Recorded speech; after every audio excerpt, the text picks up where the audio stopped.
Support comes from the Janice Hawkins Cultural Arts Park on the main campus of Troy University, featuring the International Arts Center, the Fred Nall Hollis Museum, and the Huabaoju Gallery. More information at troy.edu/artspark. From Troy Public Radio, this is In Focus, and I'm Carolyn Hutchison. Some 45 rural counties in Alabama are expected to benefit from a grant-funded project with Auburn University. It will convert underutilized farmland into bio-based products for the U.S. economy. Dr. Steve Taylor, Senior Vice President of Research and Economic Development, joins us with news about the Bridges Project at Auburn University.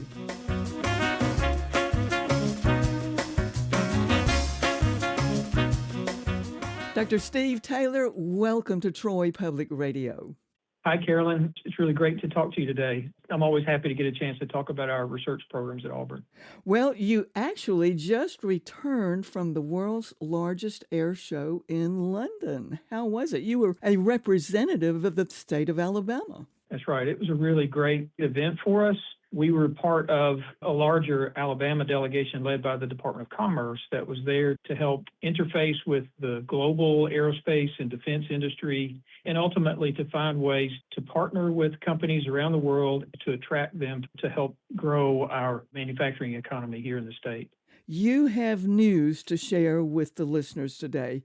It concerns a Bridges engine project. So the National Science Foundation recently announced an award to a team of which Auburn is a member, a team that's led by Hudson Alpha Biotechnology Institute, Auburn University, the University of Tennessee, Volkswagen, and a company called AgroTech. That award is for up to a 10-year project with funding up to $160 million to help advance a new bioeconomy that would cover the states of Tennessee and Alabama and develop a new bio-manufacturing sector in both of our states. You told me off the air that this is all about reshoring manufacturing. What does that term mean? To me, the term reshoring would mean bringing back manufacturing enterprises that we have allowed to move overseas over the last 20 or 30 years. But it also means developing new, innovative manufacturing industries that didn't exist before right here in our own state that, again, can help strengthen our local economies. And how would you define the Bridges Project? So it's a team effort, again, of multiple partners. It's really looking to create a resilient rural economy that benefits farmers, manufacturers, workers, and consumers. It's leveraging natural resources and crops that we can grow here in Alabama and Tennessee, agricultural crops in particular, take those crops and process them into new products, develop new manufacturing industries that will make those products, provide jobs for the local communities, and then sustainable products that will go into the marketplace. So you're talking about strengthening Alabama's rural economy. What will these farmers be growing? The two primary crops that this project focuses on are herbaceous crops. They're grass crops, switchgrass and miscanthus, known as biomass crops today. They can grow very tall. They're grasses that require relatively few inputs and relatively lower maintenance than our traditional agricultural row crops, but they produce a lot of biomass that can be processed into other consumer products. Can you give us examples? I mentioned that our team included Volkswagen. They're looking for substitutes for petroleum-based plastics that would create interior door panels, mirrors and mirror housings on your car, the fabric on their seats, the foam cushions, the dashboard, the other insulation and soundproofing in your car. And then in construction materials, things like roofing shingles, attic and wall insulation, and even asphalt for the pavement that we drive on.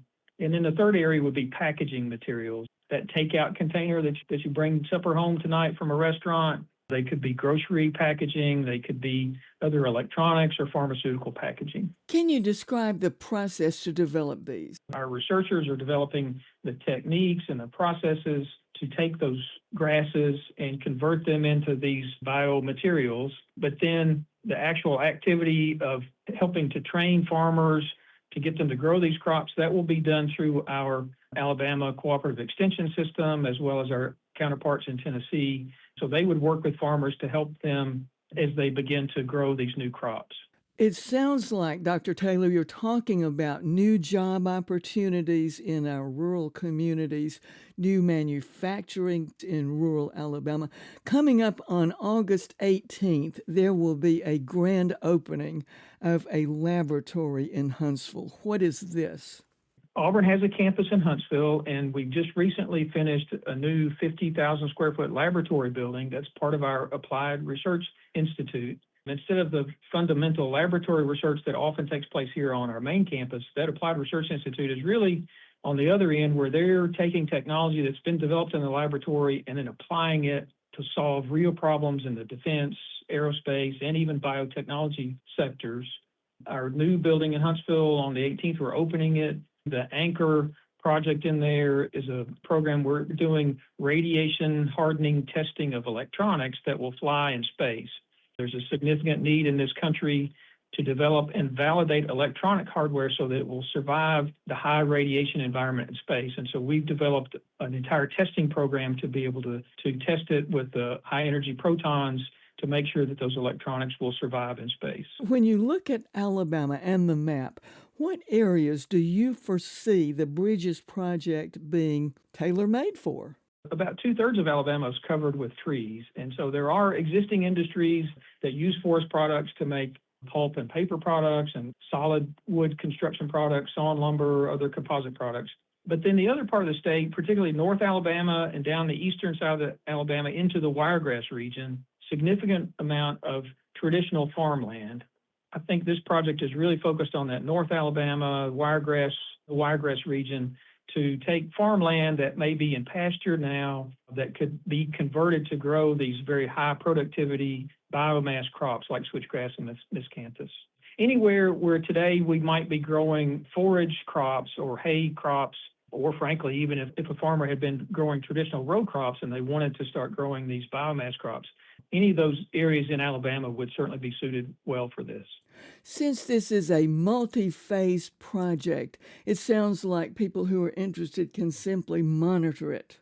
I think, again, as the project gets underway, the researchers and the extension professionals, as they work through it, really to connect with our Alabama Cooperative Extension System, and those in Tennessee would connect with our counterpart extension system in Tennessee, and just stay connected to them. And as the project develops, there will be opportunities to work with those extension professionals as they guide farmers through the decision-making process on whether it's appropriate for them and then how would they begin that production system. Can you look ahead and foresee the impact on the state of Alabama? Sure.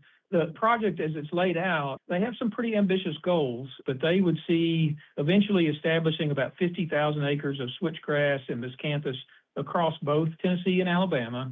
And they think that can generate annually about $30 million in new direct farm revenue. As the manufacturing sector develops along with that, they think that ultimately that can employ over 4,000 people across these two states in supply chain manufacturing jobs with an annual impact of close to $300 million from those manufacturing sector and the production sector.